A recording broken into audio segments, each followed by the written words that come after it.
काम करो, उनके घरों में इजाज़त लेकर जाओ, उन पर इतने मसाइब ढाए और इतना ज़्यादा जुल्म ढाए, तो ये कौन लोग थे और किसकी चाल थी? उम्मत मुस्लिमा पर लाजिम है अगर वो रसूल का कलमा पढ़ती है तो। खाहर, मेरा तीसरा सवाल आपसे ये है कि जब ये वाक़या हो गया सारा, शाम वाला भी करबला वाला भी, तो हम देखते हैं कि हमारे चौथे इमाम इमाम सज्जाद अलैहिस्सलाम, जो इमाम हुसैन के बेटे थे और वाक़ई करबला के बाद इमाम थे, तो अब हम देखते हैं कि मदीने जाता है काफ़िला सारे मसाइब के बाद। तो मदीने में चौथे इमाम की क्या तर्ज अमल था और क्या जिंदगी रही?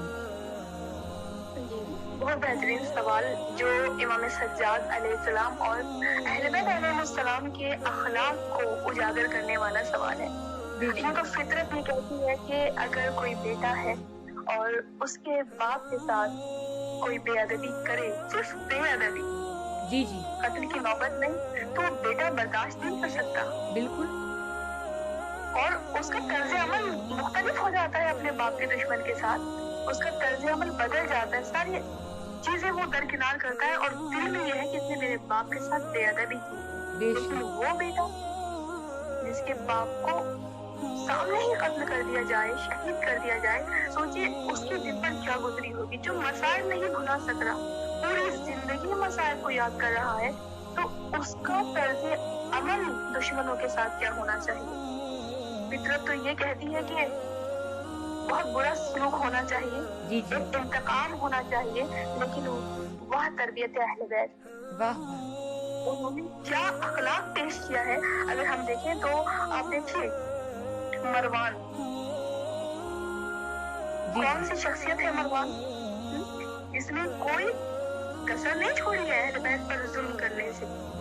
तारीख गवाह है, तारीख गवाह है, तारीख गवाह है। हर इंसान जानता है क्या काम नहीं किया इसने, चाहे मौलाए कायनात हो, चाहे इमाम हसन मुज्तबा हो, कोई भी हो, हर एक के साथ बुरा सलूक करने वाला ये मरवान मौजूद था। लेकिन इमाम ने इसके साथ क्या तर्ज अमल इख्तियार किया। जब वाक़या करबला हो चुका, हर एक की जिम्मेदारी मरवान की गर्दन पर, और आखिर में ये नौबत पहुंचती है खुद बनी उमैया इससे ताल्लुकात को छोड़ देते हैं, ताल्लुकात खत्म कर लेते हैं कि अब इससे कोई ताल्लुक ना करे, कोई इसे रहने के लिए जगह ना दे, कोई इससे राब्ते कायम ना करे। वो बनी उमैया जिसके लिए अभी तक ये काम कर रहा था, अब जो खुद भी वही है, और अब उसका तरीका देखिए कि जगह जगह जा रहा है, तर्ज अमल देखिए मौला का, जगह जगह जा रहा है, अपना रहने के लिए घर है, अपने बीवी और बच्चों को लेकर जा रहा है, ना कोई रहने के लिए घर दे रहा है, ना ही कोई और आसाइश इसके पास मौजूद है। कभी सड़कों पर जा रहा है, कभी गलियों में रात गुजार रहा है, हर एक के पास जाता है कि कोई है जो मुझे घर दे दे किराए पर। कहा कि हम सबको दे देंगे मरवान, लेकिन तुझे नहीं देंगे। वो मदीना जहाँ पर ये हुक्म दिया गया था, यजीद ने हुक्म दिया था कि मदीने की हर घर की बेहतरामी कर लो, लेकिन सिवाय ज़ैनुल आबिदीन अलैहिस्सलाम की उनकी घर की बेहतरामी न करना। क्यों कहा था ये मोहब्बत में नहीं, ये इसलिए कहा था क्योंकि वो करबला का वाक़या देख चुका था कि इनसे अगर कोई दुश्मनी लेता है तो शिकस्त का नतीजा उसके सामने मौजूद रहता है। जो भी इनसे उलझता है वो शिकस्त उसको जरूर नसीब होती है। कहा कि सिर्फ ज़ैनुल आबिदीन के घर को छोड़ दो, बाकी सबकी बेहतरामी करो। इधर मरवान भी है, मरवान को भी कोई जगह नहीं दे रहा है, कोई घर नहीं दे रहा है। एक मर्तबा उसकी बीवी ने कहा कि क्या कोई हमें घर नहीं मिलेगा, मरवान ने कहा कि नहीं, कोई घर नहीं दे रहा। एक मर्तबा बीवी ने कहा कि ऐसा करो कि सैयद सज्जाद के घर पे जाओ और जाकर उनसे एक बार मुतालिबा करो।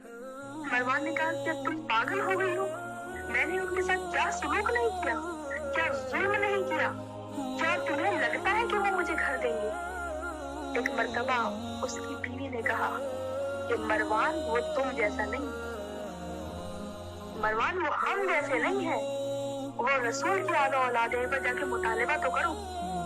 बीवी जानती है, देखिए खातून जानती है कि क्या है मंजिलत।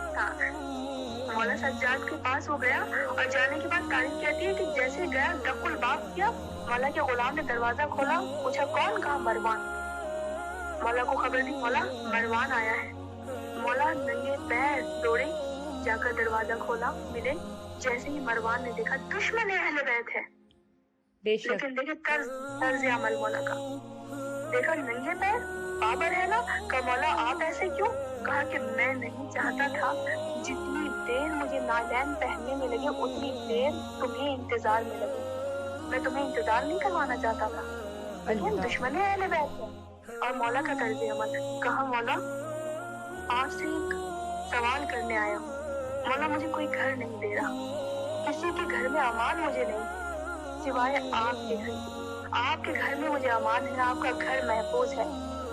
मैं जानता हूँ मैंने आप पर जुल्म किया, क्या मुझे ही रहने की जगह मिल सकती है? मौला सज्जाद ने कहा मेरे पास 2 घर हैं, एक ये मदीने में है और एक मदीने से बाहर है जो कि खराब हो चुका है, जो वीरान हो चुका था।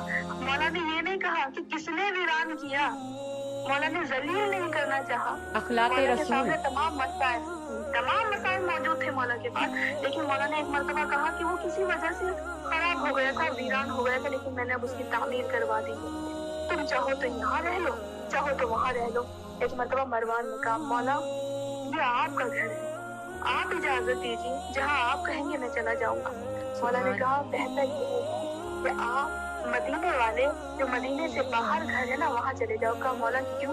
कहा इसलिए कि मैं नहीं चाहता तुम यहाँ रहो और लोग तुम्हें जलील करें और तुम अपनी बीवी बच्चों के सामने तुम्हें रुस्वा होना पड़े, जलील होना पड़े।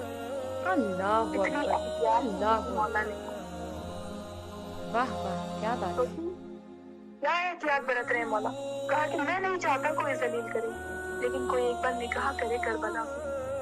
कैसे मेरे मौला के सामने, माँ बहनों फुफियों के सामने क्या तरीका पेश किया गया है, क्या तर्ज अमल था। लेकिन मौला का किरदार का तुम बाहर जाके रह लो, वहाँ महफूज हो, लेकिन 2 शर्तें हैं। कहा मौला वो शर्तें क्या है? घबरा गया, न जाने कौन सी शर्तें हो, शायद कोई इंतकाम होगा, शायद बदला लेना चाहते होंगे। एक मर्तबा मेरे मौला ने कहा शर्त ये है कि तुम जितना चाहे रहो, लेकिन मुझे किराया मत देना। अल्लाह अकबर। कहा मैं किराया लेने की आदी नहीं हूँ, मैं किराया नहीं ले सकता। कहा मौला ये तो आपकी मिल्कियत है। कहा नहीं मैं किराया नहीं ले सकता, तुम हमारे मेहमान हो। कहा मौला दूसरी शर्त क्या है? कहा ये है कि जब भी तुम्हें कोई चीज की जरूरत हो मेरे गुलाम से कह देना, मैं तुम्हारी मेहमान नवाजी करूंगा। एक मर्तबा तड़प कर कहता है शायद दिल में कोई न कोई कोना होगा मोहब्बत का, शायद अब बेदार हो रहा हो, वो तो अल्लाह बेहतर जाने। थोड़ी बहुत तो इंसानियत जागी होगी ना। इसमें तो कहता है मौला, है ना, मैंने इतने सारे मजाले खाए। तो एक मर्तबा मेरे मौला ने कहा तुम सुमैया के बेटे हो, मैं फातिमा का बेटा हूँ। वाह वाह सुभान अल्लाह, अल्लाहुम्मा सल्ली अला मुहम्मद व आले मुहम्मद। बेशक देखो किरदार देखिए, क्या किरदार दुश्मन के साथ पेश किया। हसीन इब्न नमीर का वाकया मौजूद है। बर्छी लगा रहा है मौला अली अकबर के सीने में, मौला जानते हैं, लेकिन जब घर पर सवारी बनकर आता है तो उसको भी सैराब करते हैं, उसके जानवरों को भी सैराब करते हैं। बेशक ये दर्द अखलाक है मौला का, और यही वजह थी अजीजान मन, यही वजह थी मौला का किरदार था कि जो दुश्मनों को भी अपनी तरफ मोड़ कर लेकर आ रहा था, यही किरदार था ना। कहते हैं ना कि पैसों की लालच देकर अपनी तरफ दिल को मोड़ने वाले और होते हैं, लेकिन अपने अखलाक से दिलों को झुकाने वाले और होते हैं। यही अखलाक था, यही किरदार था कि जो दुश्मन के दिल में भी मोहब्बत पैदा करता था। और यही वजह थी कि माविया का बेटा यजीद, है ना, और फिर यजीद का बेटा माविया, कहा माविया का बेटा यजीद था और कहा यजीद का बेटा माविया। अच्छा, उसके बेटे का नाम भी माविया था। माविया ने यजीद, और उसके लिए ये मिलता है कि उसके दिल में मोहब्बत अहले बैत थी।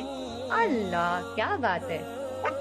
उसने हुकूमत छोड़ दी, तख्त ताज छोड़ दिया, कहने लगे इससे मुझे खून हुसैन की बू आती है, हुसैन से बढ़कर नहीं। इससे बड़ी दलील हमारे पास कुछ नहीं है। जो लोग बचाते हैं ना, बचाते हैं कि इन्होंने ये नहीं किया, ये नहीं किया, अब आप उनके बस बेटे को देख लें कि बेटे से ज्यादा तो आप उनके सगे नहीं हो सकते ना।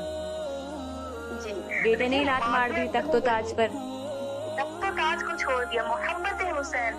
कहते हैं ना कि अब इससे बढ़ के शिकस्त यजीद क्या होगी, कहे यजीद का बेटा हुसैन जिंदाबाद। वाह वाह क्या बात है, सुभान अल्लाह। बेशक ये अहले बैते रसूल का ही काम था कि अपने अखलाक से, अपने किरदार से खुद उसके बेटे ने اس سے بڑی دلیل ہمارے پاس نہیں ہو سکتی۔ جو لوگ بچاتے ہیں، کہتے ہیں کہ یوں تھے، آپ انہیں ایسے کہتی ہیں، غلط نہیں تھے، یہ نہیں تھے، آپ زیادہ سگے ہیں یا بیٹا زیادہ سگا ہے؟